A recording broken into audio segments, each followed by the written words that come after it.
Seeing your face after such a long time, I'm reminded again of how unpleasant you are. At the 40-year reunion of our elementary school class, I was told this by Emily, a classmate known for her beauty but not her kindness. I don't want to hear that from you, I thought to myself, feeling strongly about it. And then Emily said something like this. Weren't you the one who couldn't get into college right after high school? Maybe you just have a high school diploma. I always thought you had no future prospects since our elementary school days, and it turns out I was right. You probably don't make much with just a high school diploma, and your family's poor too. How pitiful. With that kind of background, you'll probably never get married, let alone have a girlfriend. Your age probably equals your years without a girlfriend, right? Hit the nail on the head, didn't I? My husband, on the other hand, is a highly educated man working for a major corporation, a far cry from you. We've always lived in different worlds. My husband is about to become a manager, given his capabilities. He might even become the president in another 5 years. I couldn't help but admire how she could look down on someone and brag so freely. She could probably become moderately popular as a comedian if she turned her bragging into a gag. Although I thought of retorting, I decided it was more mature not to engage at the same level. At that moment, a classmate named Olivia, who was sitting next to me, asked, "What company does your husband work for?" Emily, pleased to be asked, happily responded, "Hana. He works for Awesome Corporation. It's a very famous IT company nowadays. You must have heard of it." Olivia replied, "Yeah, I know it. It's a big company with about 8,000 employees. It's amazing he's becoming a manager there." Emily was a bit surprised and said, "That's right, Olivia, you're quite knowledgeable. But I don't think he'll become a manager." I interjected. Olivia nodded in agreement beside me. Emily frowned and said, What are you talking about? How rude. Are you just jealous? I'm starting to feel sorry for you. Just because you're undereducated and incompetent, you envy others' success." I replied, "No, I'm not jealous. I'm just stating facts. He won't become a manager, and what to do? Well, your husband will be in Brazil starting tomorrow." Emily was shocked and asked, "What?" We then revealed the shocking truth to her. My name is Kevin Turner. Though my parents were from the countryside, they moved to a redeveloped city in New York after getting married, where I was born and raised. Although it was a redeveloped city, our family lived in a small 2LDK apartment. There were tower block residents nearby, and even if not tower block residents, there were apartments where the relatively affluent lived, standing at least 10 stories high, making our small apartment stand out in the area. I went to the local public elementary school, and as a child, it felt normal, but looking back, it seemed like many families were more affluent than ours, even for a public school. Did everyone enjoy your summer break? Let's share your summer memories one by one. I think it was in the 5th grade. On the first day back at school after summer break, our teacher, Mr. Harrison, asked us to present our summer activities starting from the front row. One boy said, "My family went to Paris. My parents have been there several times, but it was my first. I saw the real Eiffel Tower." And a girl said, "My family goes to our Hampton Beach house every summer. We went this year too, but I also wanted to travel abroad. So they took me to Bali. It was fun playing in the sea and eating delicious food. Their world was one where overseas trips and owning vacation homes were the norm. I went to my grandparents' house in Connecticut. I had fun swimming in the sea." I said, "It was a tradition to visit my maternal grandparents' house every year, and it was enjoyable because the sea was close by." However, after hearing my presentation, a female classmate commented, "Ow, swimming in the sea in Connecticut. Can you even swim there? I've only been in the sea in Hawaii and Guam, so I don't know. It sounds like something poor people would do." Emily Parker. She was the type of girl who always wanted to boast about being wealthy. Despite being a beautiful girl with good looks and figure, her personality was a problem. She would boast about living on the upper floors of a tower block residence, her parents driving a Mercedes, owning branded items, and always looking down on others. If she only boasted, it might still be somewhat cute, but she demeaned others. I thought to myself, here we go again, and responded coolly, feeling indifferent. That's not true. Walnut Beach is beautiful, and the seafood is delicious. It's convenient since it's a short trip from New York, so I highly recommend it. Some classmates showed interest and said, "Oh, really?" or "I've been there too," and the conversation became lively. Emily didn't look pleased. "I've been to the sea in Connecticut too. It's convenient and close by, and the food is delicious. Kevin, your relative's place must be nice. I'm jealous." Mr. Harrison said that, calming the excited class. Then it was Emily's turn to present. "I went on a trip in Europe, from England to France, then Germany, and finally Italy. The authentic Italian cuisine was the best. I spent almost the entire summer outside the US." She said this with a triumphant look. "I also saved up from my part-time job when I was a student and went on a trip to Italy. The food is delicious there, isn't it? I'd love to go again." Mr. Harrison wrapped up the session with that remark.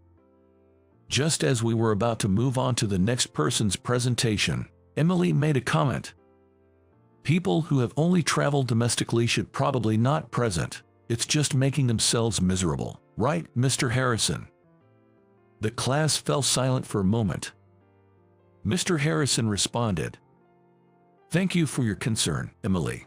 But you see, I don't feel miserable for not having traveled abroad. There are many wonderful places within the US, too, and it's perfectly fine not to go on trips.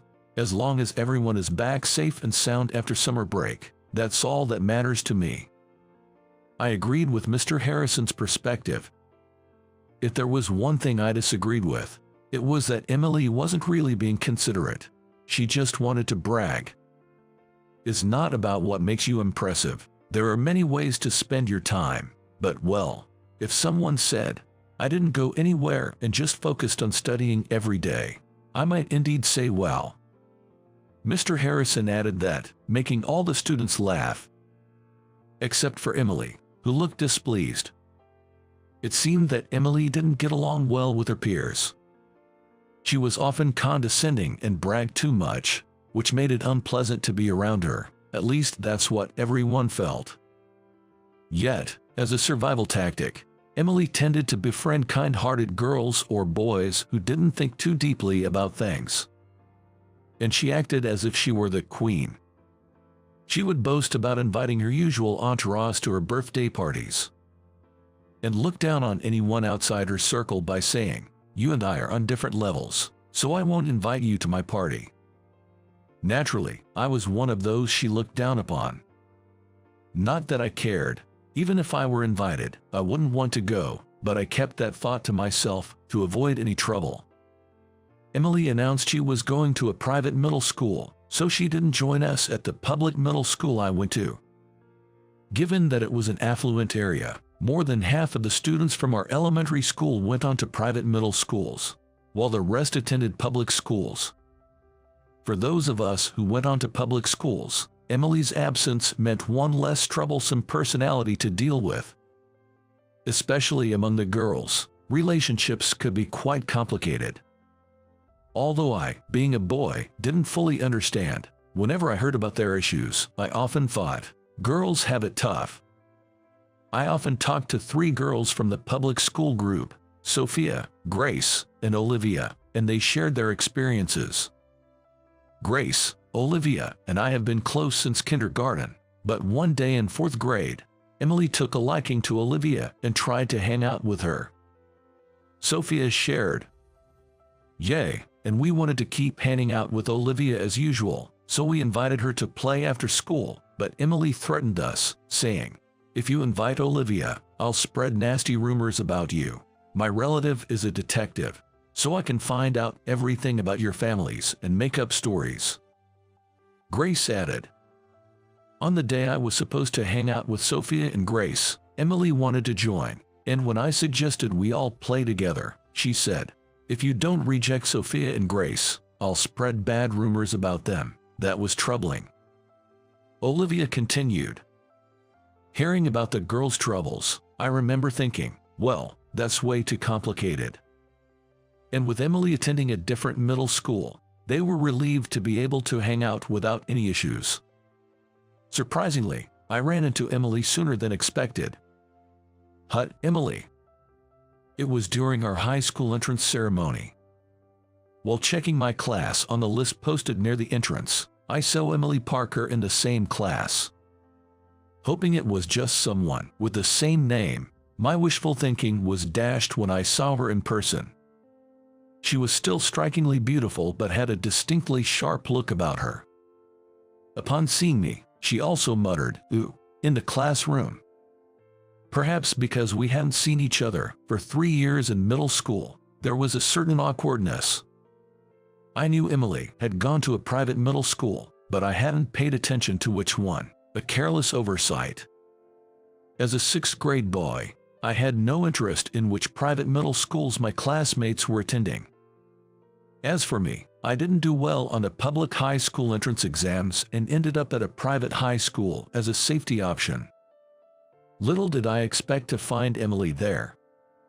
Emily, now an internal student, resumed her queerly behavior, surrounding herself with gentle students just like an elementary school.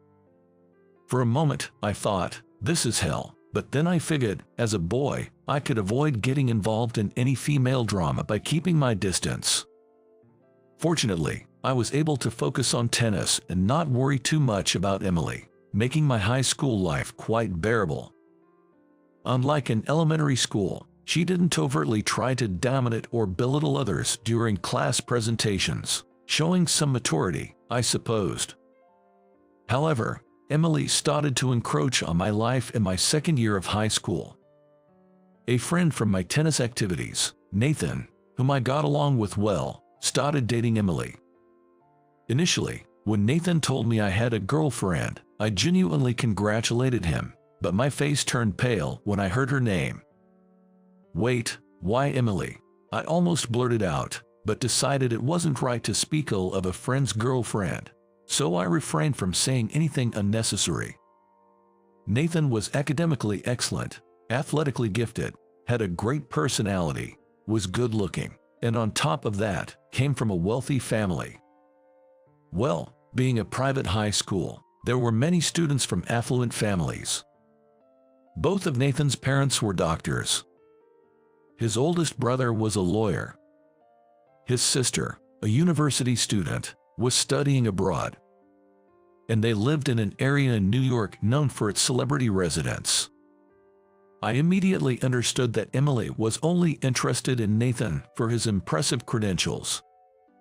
I had overheard her saying to a friend in the hallway, "I would never date someone who is incompetent and poor.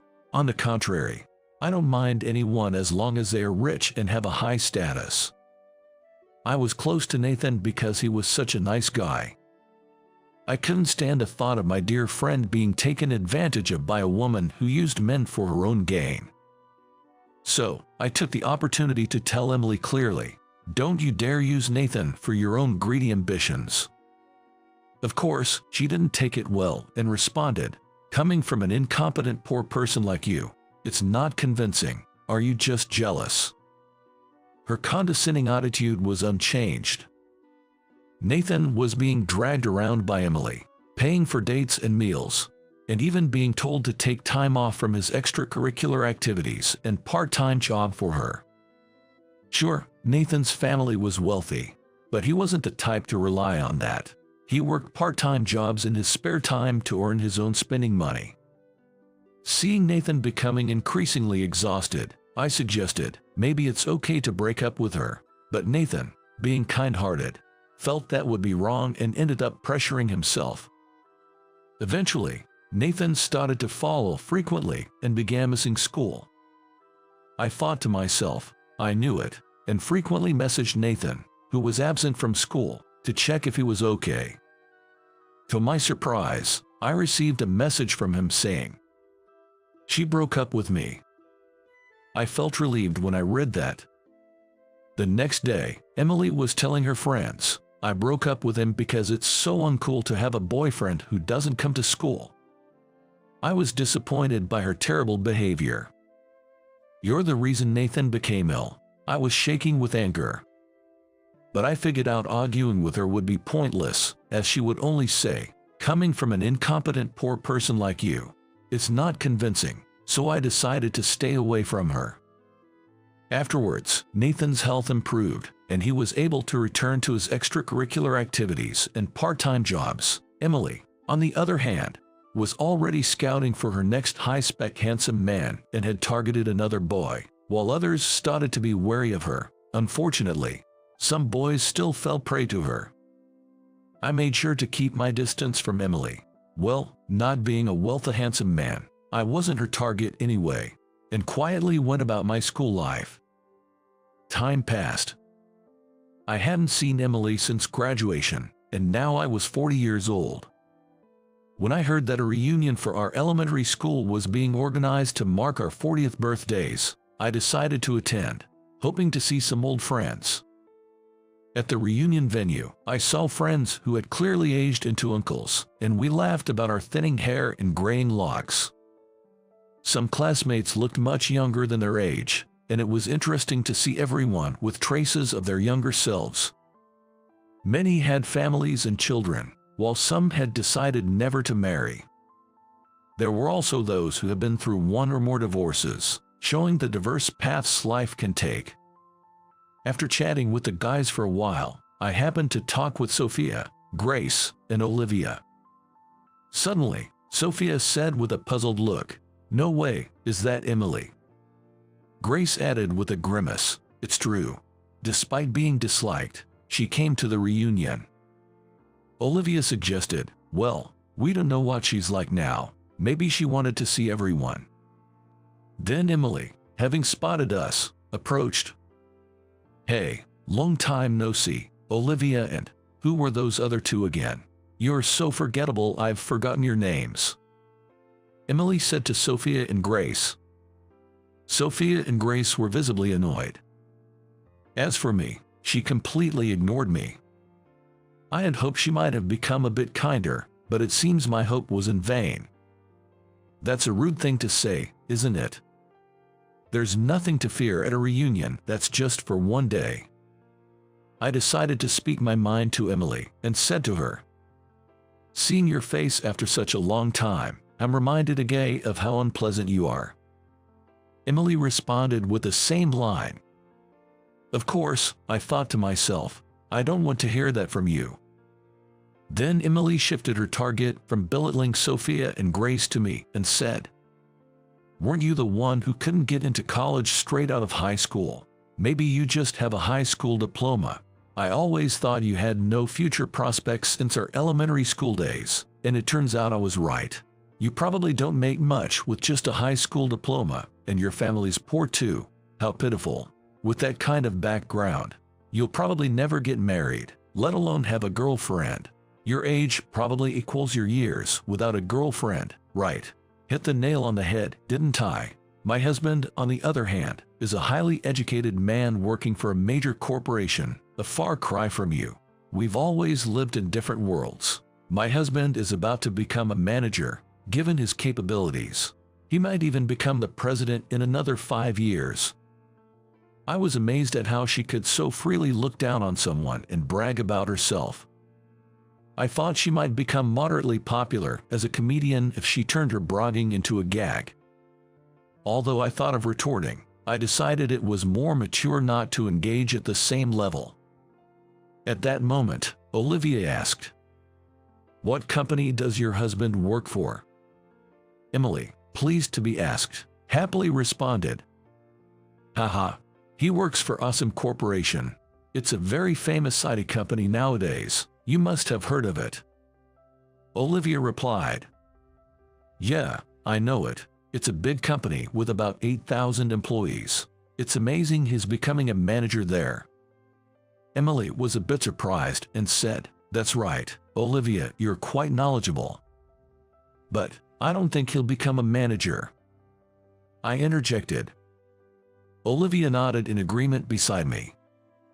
Emily frowned and said, "Oh, what are you talking about? How rude. Are you just jealous? I'm starting to feel sorry for you. Just because you're undereducated and incompetent, you envy others' success." I replied, "No, I'm not jealous. I'm just stating facts. He won't become a manager, and what to do? Well, your husband will be in Brazil starting tomorrow." Emily was dumbfounded and said, "Huh?" before she started giggling. "Are you out of your mind from desperation? What kind of president talk is that? It's a funny joke, I'll give you that." Continuing to laugh, Emily found the situation amusing. I then pulled out my business card holder at that moment. No, I'm not making a joke to amuse you. I'm serious," I said as I handed Emily my business card. On the card was written, "Awesome Corporation, President and CEO, Kevin Turner." "What? Why do you have my husband's company's president's business card?" Emily exclaimed loudly. I said, "Why? Because it's my business card, obviously." Emily then said, "Kevin Turner, but your name is Kevin Carter, isn't it?" "Ah, my bad. You see, when I was in high school, my parents got divorced. I didn't want to change my last name from Carter, but after graduating high school, I took my mother's surname and became Turner," I explained. "Is that even passable?" Emily was in disbelief, murmuring, "So that's why. I thought you might have seen the name of the president of your husband's company at least once, but with a different surname. You wouldn't recognize it. My apologies," I said cheerfully. Emily still looked down on me. It's obvious I wouldn't dream of someone low-educated, incompetent, and low-spec like you being the president of my husband's company. "Maybe it's time to stop, Emily." Olivia, losing her patience, finally spoke up. "I always thought you were just lonely and seeking attention, which is why you put others down and boasted about yourself. Even when everyone disliked you, I didn't abandon you, but we're 40 now. If you can't act like a grown-up, you might end up leading a lonely life. I can't tolerate being treated badly anymore. I've reached my limit." Olivia spoke as if releasing something that had been building up inside her. "Why? I wanted to be friends with you, so I never spoke ill of you. I didn't say anything bad about you today either. So what bad things are you talking about? What limit?" Emily retorted. Olivia answered, "You didn't speak ill of me, but you insulted my dear husband, and you looked down on my important friends." Olivia responded in that manner. "Husband?" Emily asked, surprised. "Yes. Do you think I would tolerate someone calling my beloved husband low-educated, incompetent, and low-spec? I would never forgive that." Olivia, usually calm, spoke with a trembling voice filled with anger. "Thank you, Olivia." I embraced Olivia's shoulder. "We're married. We kept in touch occasionally after graduation, then started dating, and eventually got married. I've told our close classmates, but I guess I never mentioned it to you. And yeah, I didn't get into college straight out of high school, but Nathan and I started a company during our gap year, and it took off. Nathan's now the vice president of my company. As for your husband, Daniel, when it was left to the HR department, they unfortunately hired someone problematic. High education doesn't necessarily mean high performance. He's an employee that's been causing trouble for his colleagues. It's not that we want to fire him, but we need manpower in our Brazil branch, so we're sending him there. Are you planning to accompany him?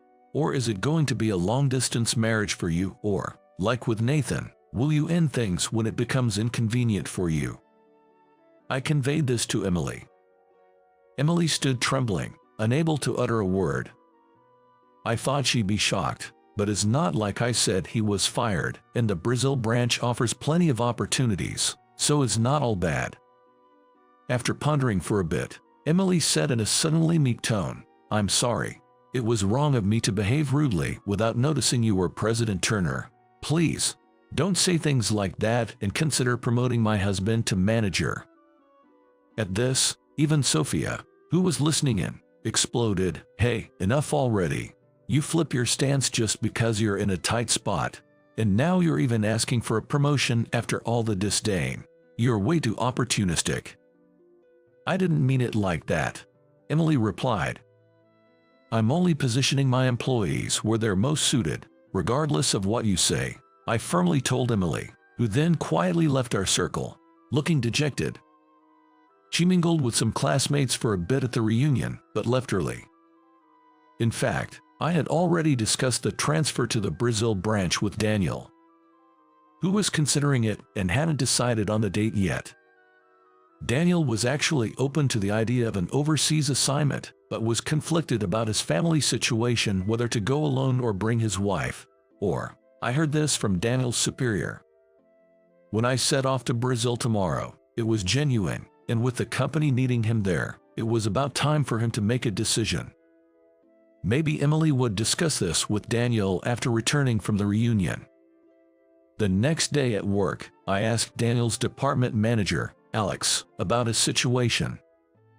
Alex revealed, "Actually, Mr. Turner, Daniel came in this morning and said, I've decided to leave my wife and take the assignment in Brazil. I'm ready to go anytime." "All right, then proceed with his transfer arrangements," I instructed Alex. I had suspected it. Emily's selfish nature made it highly unlikely she'd accompany him to Brazil. Apparently, Daniel is getting a divorce from his wife, I was told. I froze for a moment. Had Emily refused to stay with a husband not promoted to manager and heading for an overseas assignment? It seemed likely. About a week passed. Daniel had left for Brazil to start his new role at the branch. Although I rarely spoke directly to him, being a non-managerial employee among 8,000 others, knowing he was Emily's husband had made me more aware of him. Had the divorce gone through? Or was it just a marital spat? If they were divorced, I hoped he'd submit a change in personal details for company records, among other administrative concerns. Then, an internal call from the reception came through. "A lady insists on speaking with you, Mr. Turner. She says she's an old classmate of yours," the receptionist said, adding, "She's quite beautiful." My wife is beautiful too, but the receptionist would recognize her, so this remark meant, it clicked. It must be Emily. I instructed, "Send her to the reception room," and hurried over. As expected, Emily was there, glaring at me the moment she saw me. "You must have said something. What are you going to do about this?" she demanded, clearly angry with me. "Hold on, what are you talking about? I had informed Daniel about the Brazil transfer before I mentioned it to you, and he had agreed to it. Are you upset about the transfer? Our company policy includes overseas assignments, as stated in the employment contract. I'm sorry if this disrupts your marital life, but..." Before I could finish, Emily interjected, "It's not about the transfer. The night of the reunion, Daniel came to me, looking distressed, and asked for a divorce. You must have told him all sorts of things about me from the past. How could you?" "Why would I? I only suggested the transfer, and he accepted it positively. I've never discussed your past with him. I've never even spoken directly with him. With 8,000 employees, I don't get the chance to talk to non-managerial staff. He must have been considering divorce for a while. I didn't even know Daniel was your husband until the reunion. So the divorce has nothing to do with me." Emily began to cry. "What did I do to deserve this? Sure, I said it's embarrassing to be the wife of a man who won't get promoted and has no benefits. But that was just my opinion.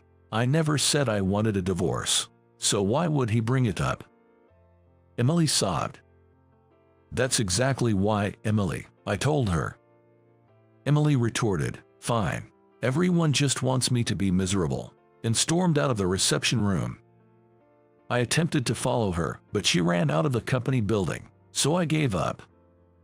I made sure to explain things clearly to the receptionist, who was grinning, to avoid any strange misunderstandings. Half a year passed, and I gradually learned more about Emily and Daniel. According to employees from Daniel's department at the New York branch, he had been troubled by his wife's whims and considering divorce for quite some time. Daniel, a highly educated man with much pride, was worn out and lacked the spirited demeanor he once had due to being under his wife's thumb, as unanimously described by his colleagues. However, in the end, Daniel and Emily did not divorce.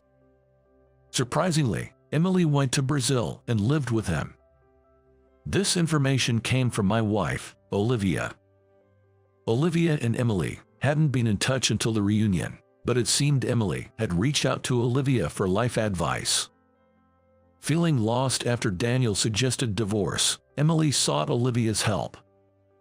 Olivia listened and pointed out Emily's past missteps, letting Emily to reflect on her lack of consideration for others. Olivia told me, "I felt Emily wanted to change for the first time because she truly loves Daniel. I think her personality was shaped by a lack of affection in her childhood due to her busy parents. But she seems happy to have a family with Daniel and wants to change for the better to stay with him." Emily went to Brazil ahead of Daniel, apologized, and they reconciled. "I see. Emily has matured, facing her relationship seriously. They're doing well as a couple," I remarked. "Don't be so patronizing. Are we doing well as a couple? Have you reflected on your flaws?" Olivia teased, making me fluster. "Wait, sorry. Have I caused trouble for you with my faults? Tell me, I'll change," I hurriedly said. Olivia reassured, "You don't have any faults, Kevin. You're perfect." "That can't be right," I protested, flustered. "I must have flaws, but Olivia's kindness likely overlooks them." I reminded myself not to become complacent or arrogant. "Look," Emily sent a message and a photo. "Check out this picture." Olivia showed me her phone, displaying a smiling Emily and Daniel together. The message read, "Daniel and I went to see Rio's carnival. They look happy together," I commented. Olivia laughed, "Kevin, happy together sounds so outdated. Don't say that in front of the younger employees, okay?" Her teasing was filled with affection. "It's okay, we're at home. We're happy together too, right, Olivia?" Smiling, Olivia replied, "Yes, we won't lose to them," and made a heart shape with her hands, laughing.